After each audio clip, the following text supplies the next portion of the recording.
Bonjour, bienvenue sur Les Livres s'enchaînent.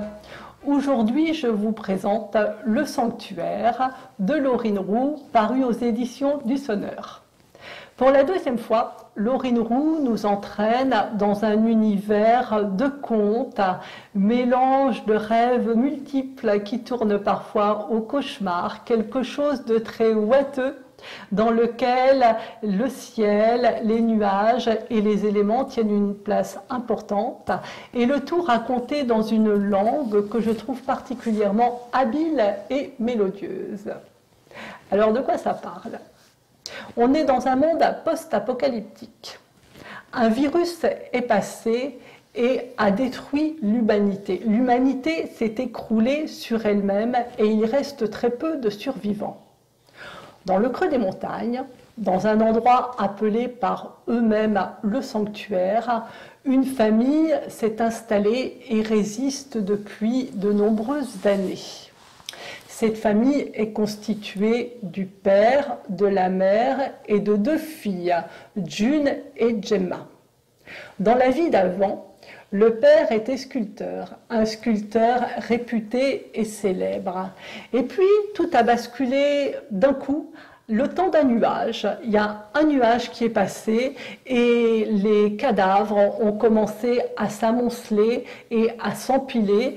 Et la famille a décidé de s'enfuir et de s'isoler pour se protéger. Ils ont dû tout réapprendre, tout inventer.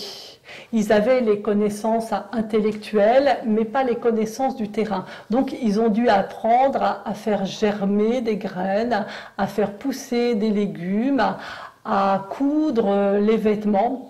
Les filles sont élevées dans des conditions spartiates, quasi militaires. Le père est très sévère et très exigeant. Il exige que ses filles soient en bonne forme physique.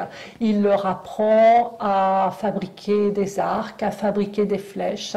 Il leur apprend à se défendre et à attaquer, parce que tout ce qui reste vivant est potentiellement un ennemi. Et personne n'a le droit d'approcher du sanctuaire.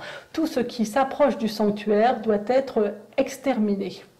Il n'y a plus beaucoup d'êtres vivants, hein, je vous le dis tout de suite, mais en revanche, il y a beaucoup d'oiseaux, et les oiseaux, eux, ils n'ont pas de frontières. Donc les oiseaux survolent le sanctuaire, et sitôt qu'ils approchent, le père prend son lance-flamme, il les extermine sur place, il faut les réduire en cendres immédiatement. Donc il y a quelques vestiges ainsi de la vie d'avant, notamment le lance-flamme, et le père, de temps en temps, il part faire ce qu'il appelle des rapines. Il revient au bout de quelques jours avec quelque chose qu'il a gladé que pour améliorer leur ordinaire, souvent des livres, et surtout il faut qu'il revienne avec de l'essence. Alors la mère et June se rappellent beaucoup de la vie d'avant, elles sont nostalgiques, elles en parlent souvent. Gemma, en revanche, elle est née au sanctuaire, elle n'a rien connu de la vie d'avant, mais elle ressent intensément au plus profond d'elle la solitude terrible dans laquelle ils vivent, et elle en souffre. Un jour, il y a un aigle qui plane au-dessus du sanctuaire, qui ose s'aventurer dans cet endroit maléfique où tous les oiseaux sont exterminés. Et Gemma, elle prend son arc, elle essaye de le tuer et elle le loupe. Donc, elle poursuit l'aigle, elle sort du sanctuaire, elle sort de sa zone de confort et elle ne se rend pas compte qu'en fait c'est l'aigle qui l'attire et qui l'entraîne pour voir un homme. Et à partir de ce moment-là, plus rien ne sera pareil, parce que Gemma va s'apercevoir que son père, qu'elle considère comme un dieu vivant, son père en réalité est pétri de faiblesse et de fausses certitudes. Je vais arrêter de vous raconter là l'histoire parce que je trouve que j'ai déjà été assez loin. Donc c'est un livre qui aborde quelques thèmes.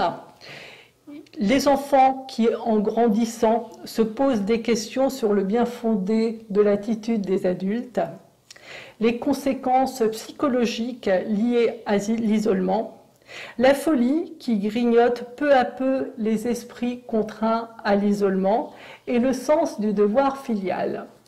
C'est une petite pépite qui sort le 13 août, c'est un des romans de la rentrée.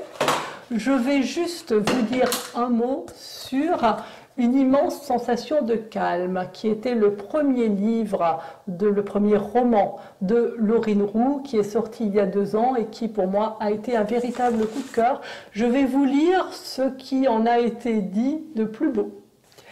Si Une immense sensation de calme était un roman américain, la critique pavlovienne grimperait au rideau en criant « Ô génie !» devant ce mélange de nature waltine, de contes mythologiques et d'épopées des corps perdus et retrouvés. Mais Une immense sensation de calme est d'abord un livre de nulle part, et c'est pour ça qu'il est si beau. On oublie trop souvent, n'est-ce pas, que les pays sans légende meurent de froid. Et il a fait déjà plutôt frisquet ces temps-ci, y compris dans la littérature, pour se permettre de passer à côté d'une immense sensation de calme et du talent de Laurine Roux, une Circé qui fait infuser le rêve dans un réel lui-même incertain du grand art. Donc ça, c'était Une immense sensation de calme. Et là, aujourd'hui, sort Le Sanctuaire, son 2e roman, que je vous recommande particulièrement. Je vous remercie d'être passé sur Les Livres s'enchaînent et pensez à vous abonner.